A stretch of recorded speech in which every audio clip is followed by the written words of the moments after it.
morning, everyone. Good morning. Good morning.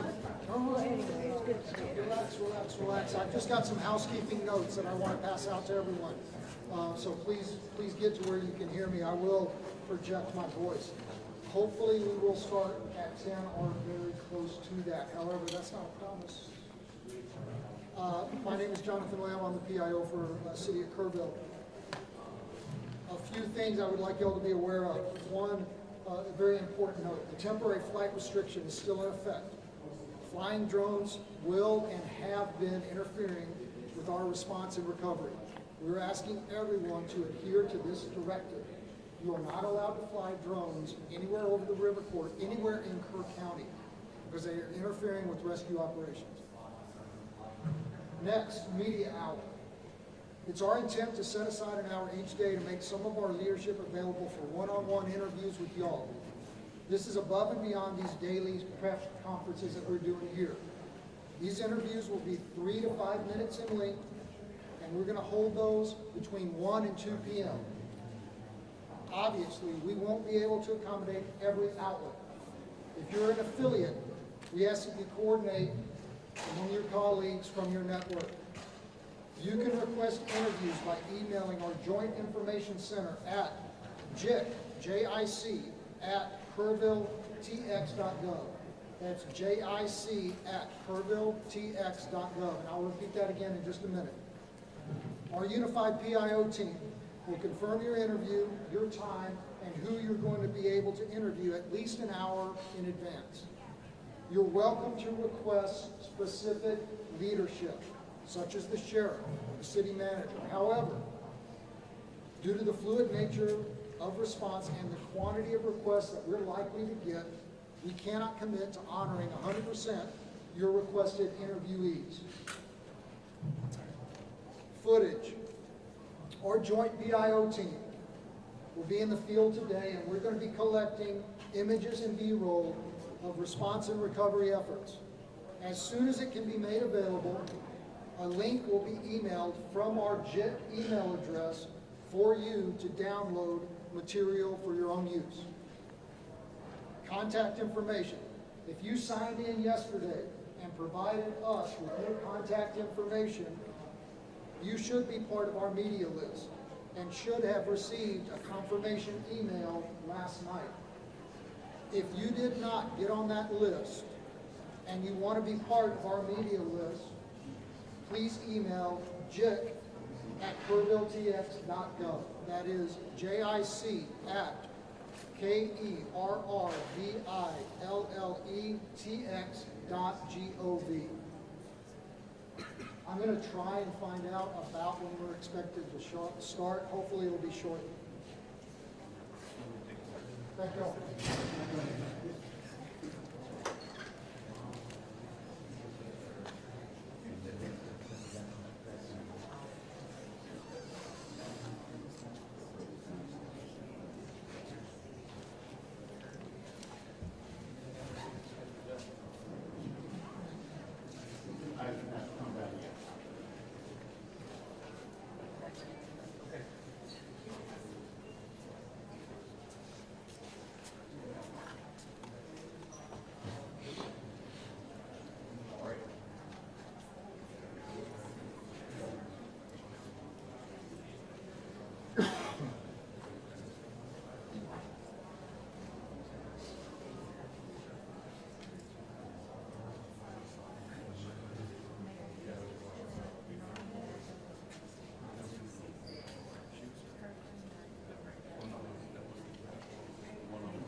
Okay, this will be our July 7th, 10 a.m. Briefing. Search and rescue operations are ongoing throughout Kerr County.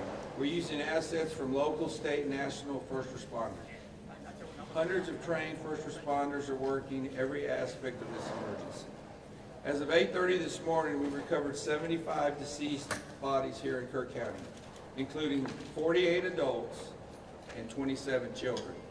Of this 48 adults and 27 children, 15 adults and 9 children are pending identification.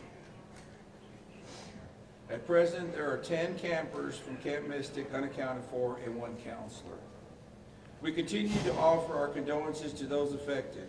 Reuniting the families remain our top priority here on this operation. Please note that Highway 39 of Old Ingram Loop remains closed to the public.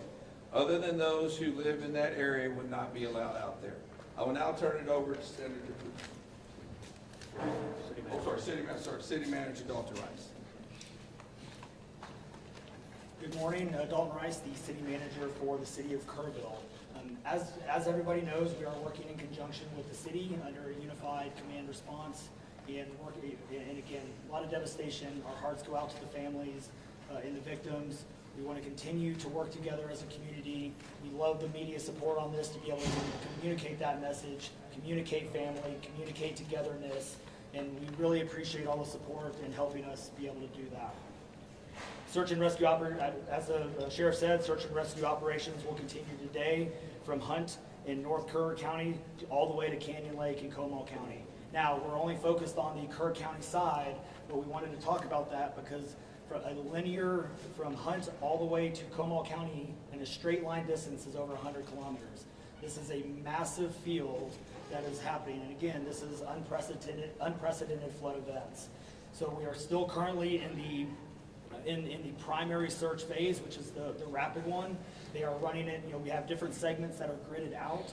Each one of those segments are taking anywhere between an hour to 3 hours, up to 2 kilometers for each segment.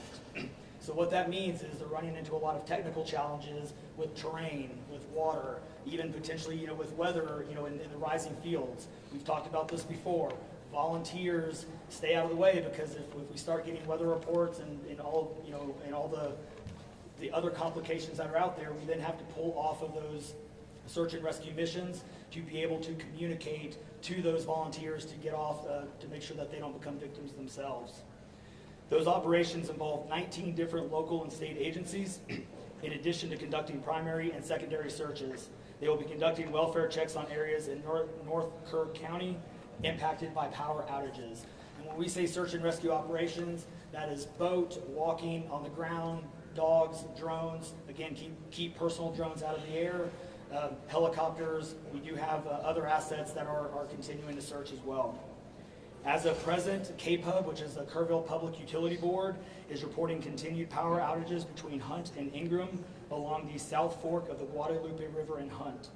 In the South Fork area, there are approximately 40 down power lines and significant infrastructure damage. KPUB has brought in additional utility personnel to help with restoration, but it's not possible at this time when the power is going to be restored. There are some substations along with those power lines that we are still trying to get access to just from debris buildup or them being completely wiped out. So we do not have an estimated timeline when those are going to be fixed. We continue to have substantial number of requests for volunteers, as I said before, and donation opportunities. We are asking those who want to volunteer to contact the Salvation Army in Kerrville by phone at 830-465-4797 or in person at 855 Hayes Street in Kerrville. Monetary donations can be made on the Community Foundation of the Texas Hill Country's website at www.communityfoundation.net. They have a Kerr County Relief Fund set up on that site. And I will now turn it over to the Mayor, Joe Herring. Thank you for being here. I need to tell my community and those families who are waiting, this will be a rough week. Primary search continues, and we remain hopeful every foot, every mile, every bend of the river. Our work continues. You need to know that we have been blessed with help from the community, from the state, and the nation. We have trained experts who are helping in this effort. If you want to volunteer, it is important that you contact Kerrville Salvation Army and register. Dalton gave that number, but I'm going to give it again. 830-465-4797. We need focused and coordinated volunteers, not random people just showing up and doing what they do. We need to work together. As Dalton said, donations have been flowing in from around the world to the Community Foundation. Again, that website is communityfoundation.net. Please follow the City of Kerrville's Facebook page for updates. They're accurate. We take a lot of time to make sure we send out information that will be helpful, not only to residents, but to those who are visiting. I've said this 100 times, and I will say it again. We need your prayers. We need your prayers. Thank you. And now, Senator Ted Cruz.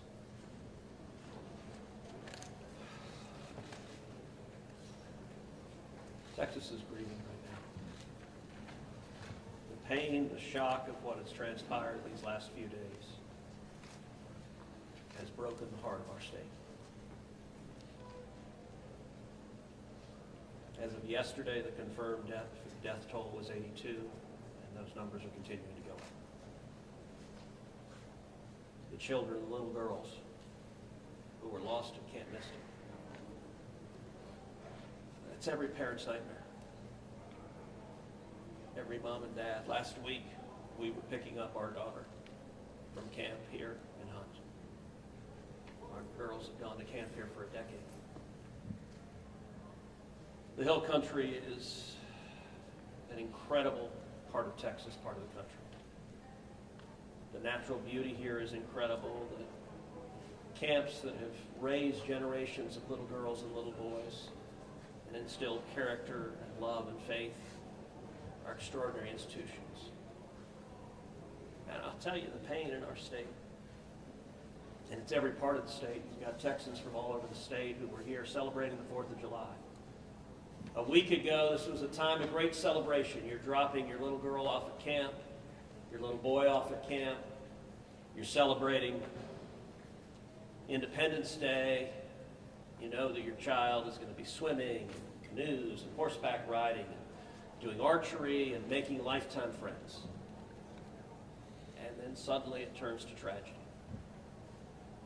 For the last several days, I've spoken to multiple parents, scared out of their mind. What, do you know anything? Where is my daughter?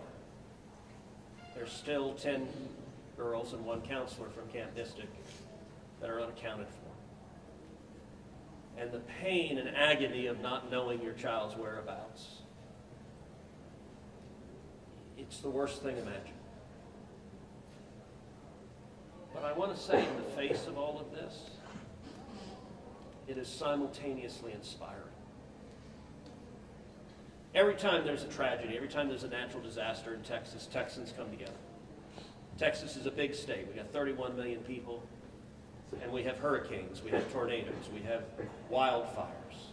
Tragedies hit this state, natural disasters hit this state, and without fail, 100 out of 100 times when that happens, we see Texans coming together, helping each other, engaging in acts of heroism. There have been over 850 high water rescues since this flooding began. 850. You look at extraordinary stories of Eagle Scouts pulling campers out of harm's way. I was just hearing a story of one counselor whose head was right at the water holding up 2 mattresses with campers on those mattresses. That kind of courage, that kind of selflessness. And then there are the first responders. The local first responders, I want to thank every one of the first responders at the local level, at the city level, at the county level, at the state level, at the federal level. first few hours of this flood, I was on the phone with Governor Abbott. I was on the phone with Lieutenant Governor Dan Patrick. I was on the phone with Nim Kidd, the head of the Texas Department of Emergency Management. And then I called President Trump. I called President Trump. He was having dinner at the time. It was still early in what was transpiring. And I wanted him to know, I said, Mr. President, everything we're hearing right now, this appears to be bad, really bad. There may be a very significant loss of life unfolding right now in Texas. And I will tell you, the President said, Ted, anything Texas needs, the answer is yes. Whatever assets you need, whatever resources you need, yes, let us know, and we will provide everything. Within hours, we had helicopters, over a dozen helicopters in the air.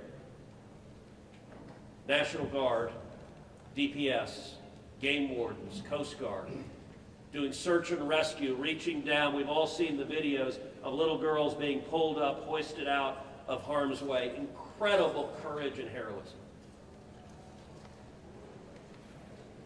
Search and rescue is the first stage.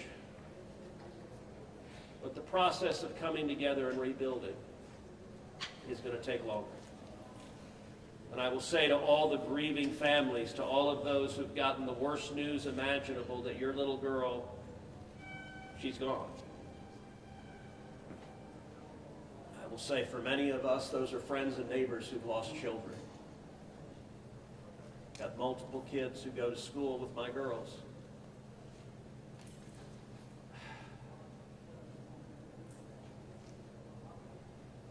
The mayor asked for prayers. And I want to say thank you to the millions of Texans, to the millions of Americans, to the millions of people all over the world right now who are praying for Texas and praying for those parents. Going through this grief, it is going to take love, it is going to take friends and family embracing and hugging and holding them while they weep. And it's going to take the church. With every disaster, one of the things we see here in Texas is the church steps up and the church helps and the church feeds and clothes and comforts. This morning I met with a group of chaplains who've been going through the incredibly difficult process of talking to mom and dad after mom and dad who just lost the most precious person they ever knew. And those chaplains are just trying to love them and show God's love. So I want to say we will come through this. To those in the midst of grief right now, that might seem hard to fathom. But Texas will come through this. And I just want to say thank you. I want to say thank you to these gentlemen here who are working. They are not sleeping. They are working every day. Thank you to the families. Thank you to the Salvation Army. Thank you to everyone who is just reaching out and saying, how can I help? We will come through this, and we'll come through this together. Thank you. And now we'll take questions. Senator, you talked about how you know kids here, how you've taken your own kids to camp.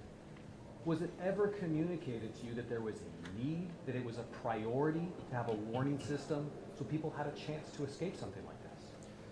Well, listen, I think anytime you're dealing with major rivers, there's a risk of flooding, and there's always been a risk of flooding, particularly on the Guadalupe River.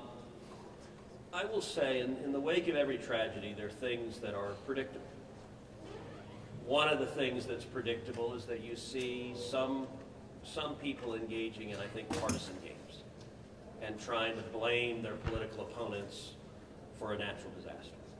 And you see that with the hurricane, with the tornado, with the wildfire, with this flooding, where people immediately say, well, the hurricane is Donald Trump's fault. You know, look, that, I think most normal Americans know that's ridiculous, and I think this is not a time for partisan finger pointing and attacks. Now, after we come through search and rescue, after we come through the process of rebuilding, there will naturally be a period of retrospection where you look back and say, okay, what exactly transpired? What was the timeline? And what could have been done differently to prevent this loss of life? And that's a natural process. I think it should not happen in a bitter and partisan sense, but it should happen in a reasonable sense of saying, what lessons can we learn? And I will give an example. You know, Houston's my hometown. If you live on the Gulf Coast, we get hurricanes. That's part of living on the Gulf Coast as hurricanes hit. And I do think Texas as a whole has learned over time how to deal more effectively with hurricanes. And so you look here, we know the National Weather Service put out an emergency warning just after 1 a.m. and a second emergency warning just after 4 a.m. Now, obviously, most people at 1 a.m. and 4 a.m. are asleep. And so I think we will have a reasonable conversation about, A, are there any ways to have earlier detection? And some of that, the limits of a flash flood, they're very difficult because they can arise so quickly. But everyone would agree in hindsight, if we could go back and do it again, we would evacuate particularly those in the most vulnerable areas, the young children in the cabins closest to the water. We would remove them and get them to higher ground if we could go back and do it again. Obviously, everyone would. The people in RVs by the river's edge. We know in disasters like this, RVs and mobile homes are particularly susceptible, whether a flood or a hurricane or a tornado, they're particularly susceptible to that. And so my hope is, in time, we will learn some lessons to implement to next time, and there will be another flood, there will be another disaster. But next time there's a flood, I hope we have in place processes to remove especially the most vulnerable from harm's way. But I think that's going to be a process that will take a careful examination of what happened and how can we implement processes better in the future to prevent this same loss of life. Senator, there were claims that the National Weather Service sent that first flash flood warning that should have alerted phones at 1:14 in the morning. But we have a federal public database maintained by PBS Warn, that says the first emergency alert wirelessly here in this area to Kerr County was not until after 9 a.m. That was more than 4 hours after the severe flooding had come to this area. Did you know that? Have you seen that? And what's your response, knowing the state and cuts to NWS in recent months by this administration? So I don't know the source for what you're saying. All of the public reporting I've seen is that there were two alerts that went out, one just after 1 a.m., one after 4 a.m. You know, I can tell you, I talked about the partisan finger pointing. I think there have been some eager to point at the National Weather Service and say cuts there led to a lack of warning. I think that's contradicted by the facts. And if you look at the facts in particular, number one, that these warnings went out hours before the flood became a true emergency level. But number two, the National Weather Service here, New Braunfels is where they were headquartered. They had additional manpower. In fact, they had 3 additional people working that night, anticipating that it was going to be a very dangerous weather situation. I also think it's worth noting that the National Weather Service Union, which has been very critical of the DOGE cuts, has publicly said that they don't believe that the reduction in staffing had any impact whatsoever on their ability to warn of this event. And so, look, I think it is reasonable over time to engage in a retrospective and say at every level what could have been done better, because all of us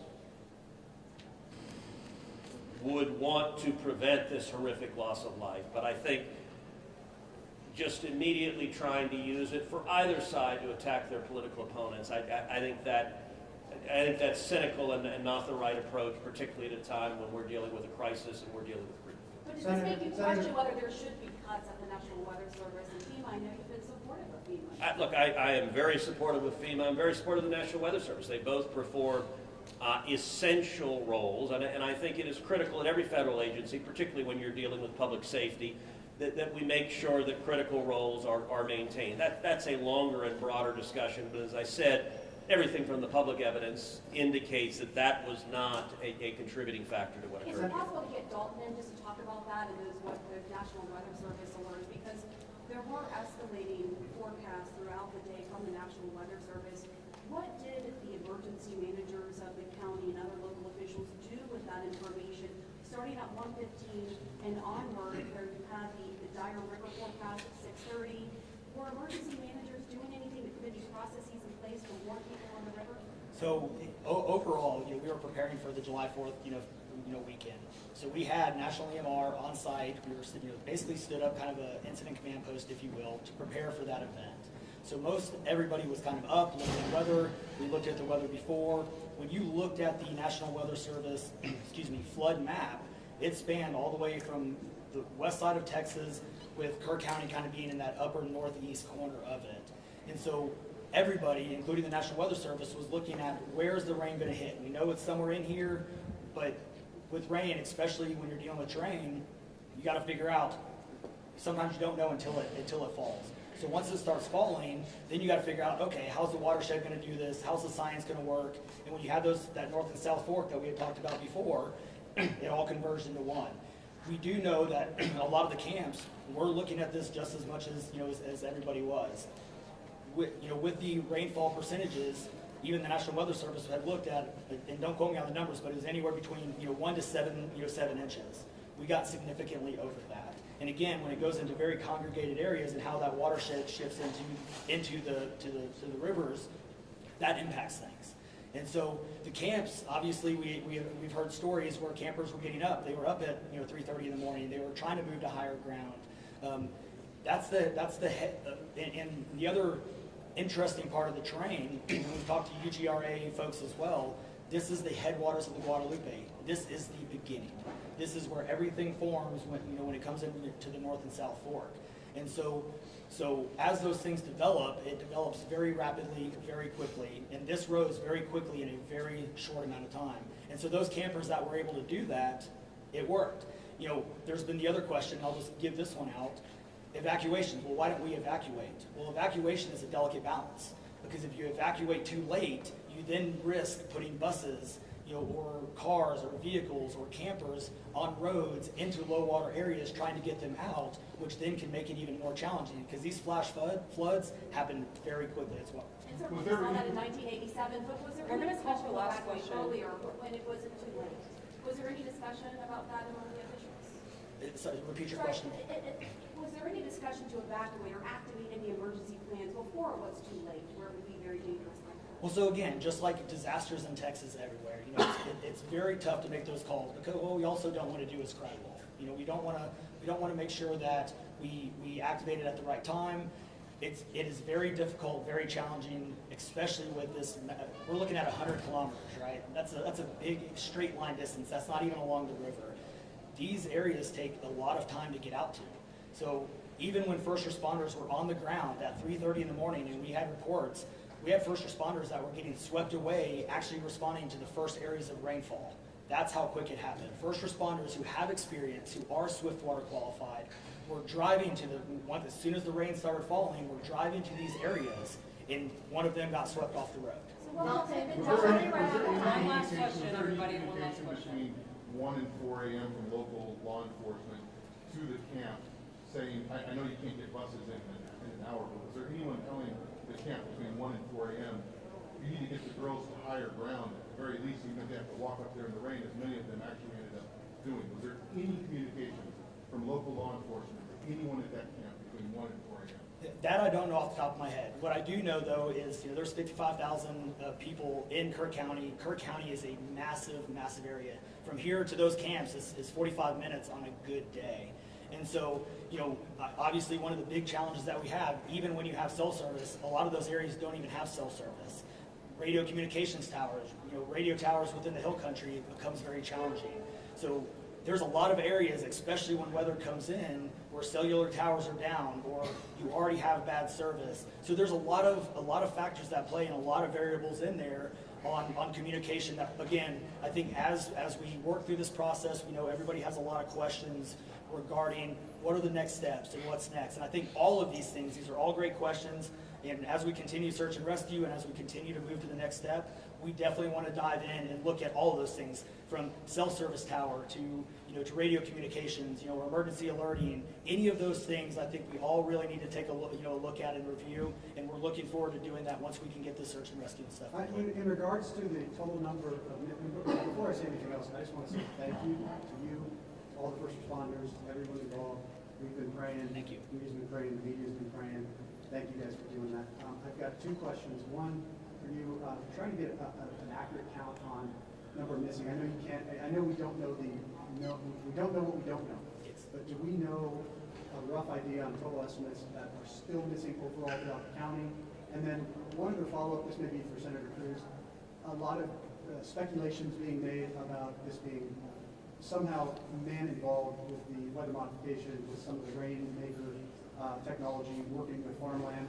Do you think any of that, is there going to be any investigations into that, or do you communicate anything on that? Let me answer your first question. I'll definitely turn that second one over. So, on the first question, with missing persons, so obviously we have the knowns, the Camp Mystic kids, which is the numbers coming down as the sheriff has stated, and then we have the unknowns. We don't know what we don't know. We actually have a 5 hotline line. It fluctuates between 3 and 5, but we're working on it. We get calls 24 hours, 7 days a week. We haven't hit the weeks yet, but we're still taking in calls. We are collecting all that information. So we don't have a solid number that we're willing to talk about right now. We do know that it is a lot, because we also are getting a lot of fake calls. You're looking. This is a worldwide discussion, and we're dealing with scammers. Victims' families are being reached out to, saying that they have their kids, pay me money. It's heartbreaking. It's absolutely heartbreaking. We're dealing with with mental health issues, where people are calling saying they have visions. All of these things we're dealing with on a day-to-day basis, and we're having to vet this information, and it becomes very taxing on our people. Again, this is an extremely heartbreaking, this is, if not the worst, one of the worst, disasters in this region in a very, very long time, even beyond 1987. And so, but would best estimate like dozens or hundreds, or just to give people an idea? a lot. So, At what point do you think? The follow-up, yeah. Yes. the follow-up question. Yeah, And not to get into the weeds on, people are asking lots of questions, and where should we start the investigations after? to the best of my knowledge, there is zero evidence of anything related to anything like weather modification. And look, the internet can be a strange place. People can come up with all sorts of crazy theories. What I know is a reality is that a whole lot of Texans are grieving right now. I will tell you, I was visiting with one parent who was talking about online, being harassed online because their information was public, that they had a little girl who was missing at Mystic. And look, there are a lot of people who are messed up, and my call for everyone, there's a time to have political fights, there's a time to disagree. This is not that time. This is a time just to reach out, support each other, go volunteer at the Salvation Army, give them money, go volunteer at your church, go. You know what I did when this happened? Just go hug your kids. Because I got to tell you, I hugged my girls with tears in my eyes, because every one of us who's a parent, there but for the grace of God go I. And nothing will fill the void in these moms and dads' hearts, but they'll make it through it. And every one of us, we have an obligation to come through and help them make it through it. And look, Texas will come through, and let me say, Kerr County, the Hill Country is incredible, it is beautiful. And these summer camps, Camp Mystic is an incredible Texas institution. For a century, it has made a profound difference helping young girls become strong women in Texas and across the country. And so, for me at least, I'm praying for these camps. I'm praying for all the campers, everyone implicated, everyone impacted. And I hope we come together and stand as one. Thank you. There Thank are you, no more everyone. questions. Thank you, everybody.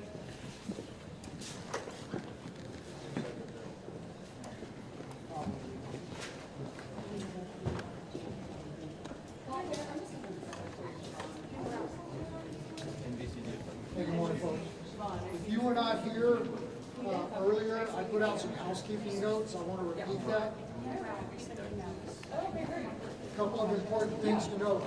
Temporary flight restriction is still in effect. Flying drones will and they have interfered with search and rescue operations. We're asking everyone to clear with that direction. Hey, excuse me, can we keep it down and shut the door? Can you start from the beginning? Sorry. You bet. TFR is still in effect. You can't have the media flying drones. They have interfered with our air operations and it has to stop. It's our intent to set aside an hour each day to make some of our leadership available to y'all for one-on-one interviews. This is above and beyond these daily press conferences. These interviews will be 3 to 5 minutes in length, and they're going to be held between 1 and 2 p.m. Obviously, we won't be able to accommodate all outlets each day. So if you're part of an affiliate, we ask that you coordinate with your colleagues from your network and submit one request, and then share that. You can request interviews by emailing our Joint Information Center at jic@kerrvilletx.gov. One more time, that's jic@kerrvilletx.gov, and I'll repeat that again before we're done. Our unified PIO team will confirm your interview, your time, and who you're going to be able to interview at least 1 hour beforehand. You're welcome to request specific leadership, such as the sheriff or the city manager.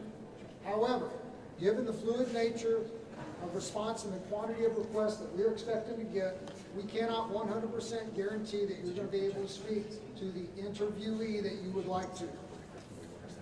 Footage. Our PIO team will be in the field today, and we're capturing images and B-roll of response and recovery efforts.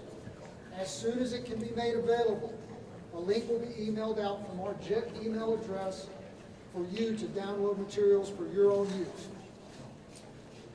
Contact information. If you were here yesterday, we passed around a sign-in roster. If you signed in yesterday and provided us your contact information, you should be part of our media list, and you should have received a confirmation email last night.